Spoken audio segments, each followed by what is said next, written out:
بسم اللہ الرحمن الرحیم۔ السلام علیکم ورحمۃ اللہ وبرکاتہ۔ نحمده ونصلی ونسلم علی حبیبہ الکریم، اما بعد فاعوذ باللہ من الشیطان الرجیم، بسم اللہ الرحمن الرحیم۔ یا ایھا الذین آمنوا اجتنبوا کثیرا من الظن ان بعض الظن اسم، صدق اللہ المولانا العظیم وبلغنا رسولہ النبی الکریم ونحن علی ذلک لمن الشاہدین والشاکرین والحامدین والحمد للہ رب العالمین۔ ان اللہ وملائکتہ یصلون علی النبی یا ایھا الذین آمنوا صلوا علیہ وسلموا تسلیما۔ اللہم صلی علی سیدنا مولانا محمد معدن الجود والکرم وآلہ وصحبہ وبارک وسلم، صلاۃ و سلام علیک یا رسول اللہ صلی اللہ تعالیٰ علیہ وسلم۔ اللہ تعالیٰ جمعہ کی برکتوں سے ہم تمام مسلمان کو مالا مال فرمائے، ہماری عبادتوں کو قبول فرمائے، سارے بیماروں کو شفائے کاملہ عاجلہ عطا فرمائے۔ سنت کا وقت آپ حضرات کو بعد میں بھی دیا جائے گا، اس لیے اذان کے بعد تھوڑا خیال رکھیں تاکہ میں جلدی یہاں آ سکوں اور بیان شروع کر سکوں۔ پچھلے جمعہ میں نے جس ٹاپک پر بیان کیا تھا شاید آپ حضرات کے ذہن میں ہوگا، یاد ہے کس پر بیان کیا تھا؟ کس پر بیان کیا تھا؟ کبھی امتحان بھی ہوتا ہے حسد پر، ہاں سارے لوگوں نے سنا تھا حسد پر میں نے بیان کیا تھا، حسد سے بچو۔ اب وقت ہمارے پاس بہت کم ہے بیان کرنے کے لیے، تو میں اسی بات کو میں آگے بڑھاتا ہوں۔ حسد انسان کے دل میں کب پیدا ہوتا ہے؟ کب انسان حسد کی بیماری میں مبتلا ہوتا ہے؟ کب وہ گناہوں میں ملوث ہو جاتا ہے؟ تو حسد کسی بھی انسان کے دل میں اس وقت پیدا ہوتا ہے جب وہ انسان کسی کے بارے میں بدگمانی کرتا ہے۔ جب بدگمانی دل کے اندر پیدا ہوتی ہے، پہلی سیڑھی، پہلا زینہ بدگمانی۔ انسان جب کسی کے بارے میں بدگمان ہوتا ہے تب حسد پیدا ہوتا ہے۔ پہلے بدگمان ہوتا ہے پھر حسد پیدا ہوتا ہے۔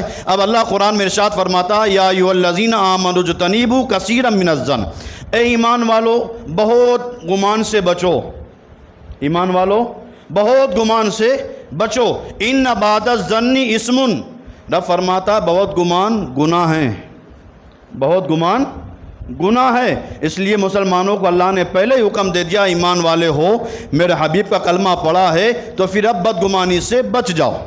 جب بدگمانی آئے گی نہیں تو حسد ہوگا نہیں، بدگمانی سے بچو گے، حسد سے بچو گے، اور جب حسد سے بچو گے تو پھر اللہ تبارک و تعالیٰ کرم بھی فرمائے گا۔ اب انسان یہ سوچتا ہے کہ یہ بدگمانی معمولی گناہ ہے، معمولی بات ہے، کسی کے بارے میں ہم دھلے سے برا سوچ لیتے ہیں، دکھتا ہمیں کچھ اور ہے، ہوتا کچھ اور ہے، ہم سوچتے کچھ اور ہوتا ہے۔ جب انسان اپنے دل و دماغ سے دوسرے کو مینٹین کرتا ہے، دوسروں کے بارے میں اپنے دل و دماغ سے سوچتا ہے، جب اس کے دماغ میں بدگمانی پیدا ہوتی ہے وہ حسد میں مبتلا ہو جاتا ہے۔ آپ سنیے، حضرت سیدنا جنید بغدادی رضی اللہ تعالیٰ عنہ وقت کے بہت بڑے پائے کے بزرگ ہیں، اتنا بڑا کمال ہے۔ حضرت جنید بغدادی راستے سے جا رہے ہیں، ایک انسان کو دیکھا جو بھیک مانگ رہا ہے، ایک انسان ہے جو بھیک مانگ رہا ہے۔ حضرت جنید بغدادی نے ابھی دل ہی میں سوچا کہ اتنا موٹا آدمی، اچھا خاصا آدمی، ہاتھ بھی موجود ہے، پیر بھی موجود ہے، کما کے کھانا چاہیے، اس کو تو کما کے کھانا چاہیے، یہ عمر ہے جوانی کی، جسم بھی مضبوط ہے، سارے اعضاء بھی برابر ہیں، پھر بھی یہ بھیک مانگ رہا ہے۔ کہا نہیں تھا، صرف دل میں سوچا تھا، ابھی اس انسان سے کہا نہیں تھا حضرت جنید بغدادی نے، صرف دل میں سوچا تھا کہ اچھا خاصا آدمی ہے، جسم بھی موجود ہے، سارے اعضاء برابر ہیں، پھر بھی بھیک مانگ رہا۔ وہ فقیر انسان بھی چلا گیا، حضرت جنید بغدادی بھی آگے چلے گئے، رات کا سناٹا ہوا۔ حضرت جنید بغدادی فرماتے میں اپنی عبادت سے فارغ ہو کر اپنے بستر پر تھوڑی دیر کے لیے لیٹا تو کیا دیکھتا ہوں، خواب میں آنے والا ایک انسان آتا ہے اور میرے لیے مردار کا گوشت لے کر آتا ہے، مرا ہوا آدمی کا گوشت لے کر آتا ہے۔ حضرت جنید بغدادی خوابی میں بتاتے ہیں کہ یہ تو مرے ہوئے آدمی کا گوشت ہے، کیوں لائے ہو میرے پاس؟ تو خواب میں بتایا جاتا ہے کہ دین میں تم نے اللہ کے ایک ولی کے بارے میں جو برا گمان کیا ہے یہ اس کی سزا ہے۔ جو اللہ کے ولی کے بارے میں تم نے، اس آدمی کے بارے میں جو تم نے سوچا، کہا نہیں، اس آدمی کے بارے میں جو صرف تم نے سوچا کہ اچھا خاصا جسم ہے پھر بھی بھیک مانگ رہا ہے، جو تم نے اپنے دل میں سوچا یہ اس کی سزا ہے۔ حضرت جنید بغدادی فرماتے ہیں خواب میں جیسے ہی معلوم ہوا آنکھ کھلی، دل بے چین ہوا، فوراً دل میں خیال آیا کہ چلو اب اس اللہ کے ولی کو ڈھونڈوں گا اور جا کر معافی مانگوں گا، جاؤں گا اس کے پاس اور جا کر اس سے معافی مانگوں گا۔ مجھے معلوم نہیں یہ اللہ کا ولی ہے۔ اب حضرت جنید کہہ رہے مجھے نہیں معلوم کہ اللہ کا ولی ہے، پھٹا پرانا لباس تھا، ہم بھی تو نہیں جانتے نا کہ کون کون ہوتا ہے۔ دیوانے کی نظر کو جہاں دیکھتا ہے، دیوانہ خدا جانے کہاں دیکھتا ہے، یہ ان کی نگاہیں ہوتی ہے، ہم تو یہ سمجھتے ہیں پھٹا پرانا لباس ہے، کیا ہوگا اس کے اندر۔ حضرت جنید بغدادی فرماتے ہیں جیسے مجھے معلوم ہوا میں سمجھ گیا کہ ہو نہ ہو یہ کوئی اللہ کا ولی ہے، اب ڈھونڈوں گا، جا کر اس سے میں معافی مانگوں گا۔ حضرت جنید بغدادی فرماتے ہیں سارا دین ڈھونڈتا رہا میں، پورا دین ڈھونڈتا رہا اس سے معافی مانگنے کے لیے، اس سے معافی مانگنے کے لیے۔ فرماتے ہیں رات کا وقت ہوا، کسی آدمی سے بات ہوئی تو اس نے بتایا کہ جس کو تم ڈھونڈ رہے ہو یہ فلاں علاقے میں رہتا ہے۔ حضرت جنید بغدادی فرماتے ہیں میں اس کا پتہ معلوم کرنے کے بعد اس کے گھر تک پہنچا، دروازے پر دستک دی، جیسے دروازہ کھلا وہی اللہ کا ولی، وہی فقیر انسان جو مجھے ملا تھا، اس نے جب مجھے دیکھا، دیکھنے کے بعد اس نے کہا جنید وہی اللہ ہے جو توبہ کو قبول فرماتا ہے، وہی اللہ ہے جو توبہ کو قبول فرماتا ہے۔ جنید میرے در تک آنے کی ضرورت نہیں ہے، سچے دل سے اللہ سے معافی مانگ لو، اللہ معاف کر دے گا۔ یہ ہے انسان، کسی کے بارے میں بدگمانی پیدا ہو جاتی ہے تو پھر وہ اللہ کا ولی بھی ہو تو اسے بھی سفر کرنا پڑتا ہے معافی مانگنے کے لیے۔ آج ہم کسی کے بارے میں بھی برا سوچ لیتے ہیں، جو من میں آتا ہے ہم سوچ لیتے ہیں۔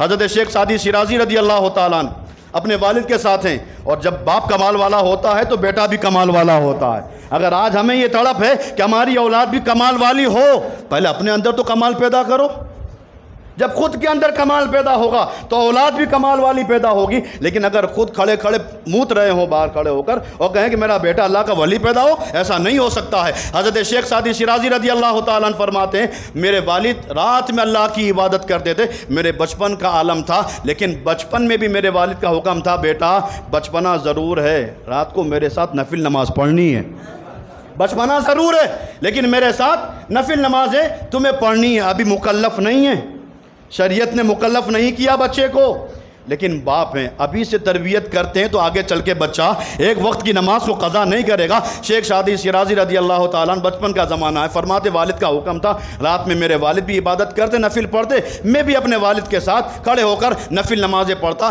حضرت شیخ سعدی فرماتے ہیں ایک مرتبہ ہم سفر میں تھے، جیسے ہی سفر میں تھے رات کا سناٹا ہوا، والد نے کہا بیٹا پورے قافلے میں اگرچہ سارے لوگ سو رہے ہیں، ہم سونے کے لیے پیدا نہیں ہوئے، اللہ کی عبادت کے لیے پیدا ہوئے ہیں، ہم سونے کے لیے پیدا نہیں ہوئے، اللہ کی عبادت کے لیے پیدا ہوئے۔ بیٹا جب اللہ کی عبادت کے لیے پیدا ہوئے اور لوگ سو رہے ہیں سونے دو، چلو ہم دونوں مل کر اللہ کی عبادت کرتے۔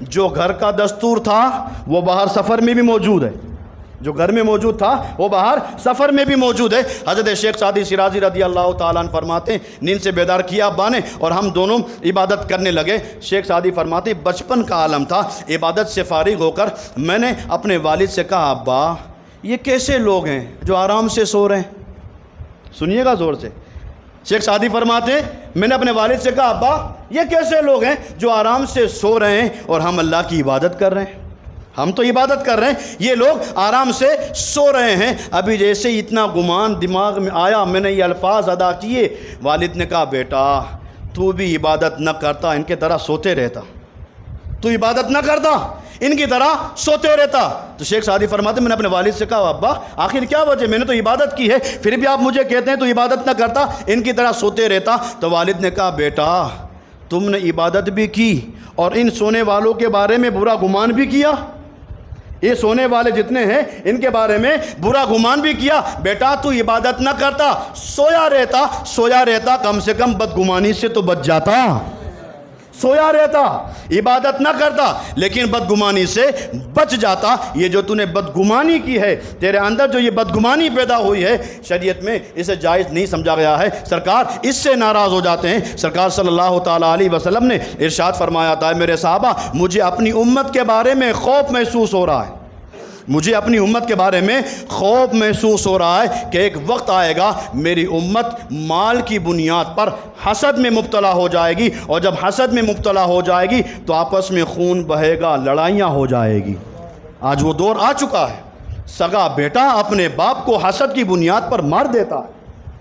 حضرت موسیٰ علیہ السلام کوہ طور پر جا رہے ہیں اللہ سے باتیں کرنے کے لیے، کوہ طور پر جب موسیٰ جا رہے تھے، حضرت موسیٰ نے دیکھا کہ ایک انسان ہے جو اللہ کے عرش کے سائے میں بیٹھا ہے، ایک انسان ہے جو اللہ کے عرش کے سائے میں بیٹھا ہے۔ حضرت موسیٰ علیہ السلام نے اللہ کی بارگاہ میں عرض کیا، اے مالک، یہ اتنا متقی پرہیزگار کمال والا آدمی کون ہے جو تیرے عرش کے سائے میں بیٹھا ہے؟ یہ کمال والا کون ہے جو تیرے عرش کے سائے میں بیٹھا ہے؟ مالک، اس کا نام کیا ہے؟ جیسے ہی موسیٰ علیہ السلام نے اللہ کی بارگاہ میں اس انسان کا نام پوچھا تو رب کی طرف سے آواز آئی، موسیٰ نام مت پوچھو، ہم تمہیں اس کا کام بتا دیتے ہیں۔ نام مت پوچھو، ہم تمہیں اس کا کام بتا دیتے ہیں کہ یہ کام کون سا کرتا ہے، اور اسی کام کی بنیاد پر ہم نے اسے اپنے عرش کا ٹھنڈا سایہ عطا فرمایا ہے۔ موسیٰ علیہ السلام پوچھتے ہیں، مالک بتا دے یہ آدمی کون سا ایسا کام کرتا ہے؟ تو رب کی طرف سے آواز آئی، موسیٰ، یہ وہ بندہ ہے جو زمین پر کسی سے حسد نہیں کرتا ہے، یہ وہ بندہ ہے جس کو عرش کا ٹھنڈا سایہ ملا ہے، یہ وہ بندہ ہے جو زمین پر کسی سے حسد نہیں کرتا، اپنے ماں باپ کی نافرمانی نہیں کرتا اور کسی کی غیبت نہیں کرتا، نہ حسد کرتا ہے، نہ ماں باپ کی نافرمانی کرتا ہے، نہ چغلی کرتا ہے، پاک باز زندگی گزارتا ہے۔ جب یہ پاک باز زندگی گزرتا ہے تو ہم نے پھر اسے اپنے عرش کا ٹھنڈا سایہ بھی عطا فرمایا ہے۔ تو ہم اور آپ کو حسد سے بچنے کے لیے سب سے پہلے ضرورت ہے برے گمان کو چھوڑ دیں، برا سوچنا چھوڑ دیں۔ کون کیا کر رہا ہے اس سے ہمیں سروکار نہیں، کون کس طرح جا رہا ہے، کہاں جا رہا ہے، اس کا سوال تم سے نہیں کیا جائے گا، تم کیا کر رہے ہو اس کا سوال کیا جائے گا۔ کوئی یہ نہ سوچے کہ وہ آدمی کیا کر رہا ہے اس کے بارے میں مجھے پوچھا جائے گا، نہیں، میں کیا کر رہا ہوں اس کے بارے میں مجھے پوچھا جائے گا۔ جب میرے بارے میں مجھ سے پوچھا جائے گا تو مجھے اپنا دیکھنا چاہیے کہ دوسروں کا دیکھنا چاہیے۔ تو بدگمانی سے بچ جاؤ۔ جو انسان بدگمانی سے بچ جاتا ہے اللہ تعالیٰ اسے کمال پر پہنچا دیتا ہے۔ اللہ تعالیٰ ہماری حاضری کو قبول فرمائے۔ وآخر دعوانا ان الحمد للہ رب العالمین۔